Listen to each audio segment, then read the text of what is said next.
इंतहाई अहम concept super trick में आपको समझाना चाहता हूँ कि अगर आपसे एग्जाम में पूछा जाए, ऐसे लो क्वेश्चन में भी आ सकता है, एमडीकेट में भी आ सकता है कि बताओ कौन से मॉलिक्यूल का बॉन्ड एंगल ज्यादा है, कुछ का बॉन्ड एंगल कम है, या इसका बॉन्ड एंगल ज्यादा है, इसका बॉन्ड एंगल क्यों है। तो इसमें तीन कॉन्सेप्ट है हमारे पास। स्टूडेंट, अगर आपसे पूछा जाए कि हमारे पास बॉन्ड एंगल कौन से मॉलिक्यूल का ज्यादा है, या आप भाई बताए कि बॉन्ड एंगल किसका ज्यादा है किसका कम है, इंक्रीजिंग या डिक्रीजिंग ऑर्डर में बता दें, तो इसके लिए तीन रूल है स्टूडेंट। सबसे पहले आपने क्या चेक करना है, रूल नंबर 1 कि आपने हाइब्रिडाइजेशन चेक करना है।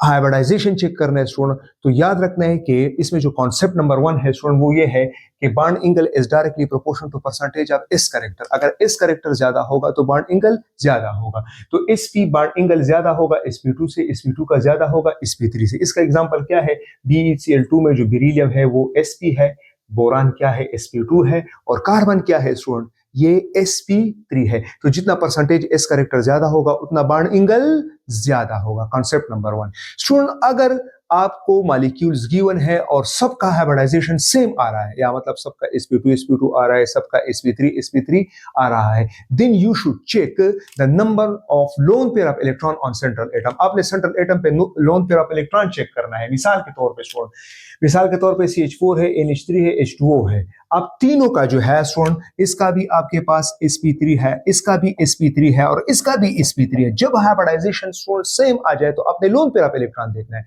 अब कार्बन की लोन पेयर ऑफ इलेक्ट्रॉन 0 है, नाइट्रोजन का 1 है, और यहाँ पे क्या है 2 है। तो यहाँ पे सेकंड कॉन्सेप्ट सुपर ट्रिक क्या है स्टूडेंट, कि जितना लोन पेयर ऑफ इलेक्ट्रॉन ज्यादा होगा बॉन्ड एंगल कम होगा, एंड वाइस वर्सा। तो सबसे ज्यादा बॉन्ड एंगल किसका होगा, CH4 का, फिर NH3 का होगा, फिर H2O का होगा। CH4 का क्यों ज्यादा है, क्योंकि कार्बन में लोन पेयर ऑफ इलेक्ट्रॉन 0 होता है, इसमें 1 होता है और इसमें 2 होता है। ठीक है, तो अगर आपसे पूछा जाए कि बताओ इंक्रीजिंग या रिपल्शन ऑर्डर क्या है, सॉरी बॉन्ड एंगल क्या है, तो CH4 का ज्यादा है, फिर NH3 का, फिर H2O का। रूल नंबर 3 स्टूडेंट, अगर हाइब्रिडाइजेशन और लोन पेयर ऑफ इलेक्ट्रॉन दोनों सेम आ जाए तो यहां पे फिर अपने दो कंडीशन देखना है।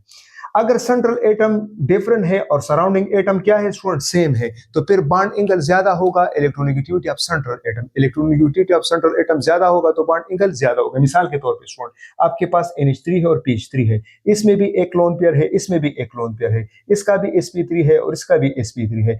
लेकिन यहां पे आपके पास सेंट्रल एटम जो है नाइट्रोजन, वो फास्फोरस से इसकी इलेक्ट्रोनेगेटिविटी क्या है, ज्यादा है। तो नाइट्रोजन ज्यादा इलेक्ट्रॉन अपनी तरफ खींचेगा, तो इलेक्ट्रॉन डेंसिटी ज्यादा हो जाएगी, तो आपके पास रिपल्शन ज्यादा हो जाएगा, तो उससे बॉन्ड एंगल ज्यादा होगा। तो NH3 का बॉन्ड एंगल ज्यादा होगा PH3 से। अगर स्टूडेंट सेंट्रल एटम सेम हो और सराउंडिंग एटम डिफरेंट हो तो फिर उलट आपने करना है। बॉन्ड एंगल क्या होगा, inversely proportional to 1 over electronegativity of surrounding atom. इसमें कौन सा एग्जांपल है, NH3 और NF3। यहाँ पे भी लोन पेयर ऑफ इलेक्ट्रॉन 1 है, यहाँ पे स्टूडेंट क्या है, 1 है। हाइब्रिडाइजेशन भी क्या है स्टूडेंट, सेम है, लेकिन यहाँ पे सराउंडिंग एटम हाइड्रोजन है, यहाँ पे क्लोरीन है, तो हाइड्रोजन की इलेक्ट्रोनेगेटिविटी कम है, तो इसका बॉन्ड एंगल ज्यादा।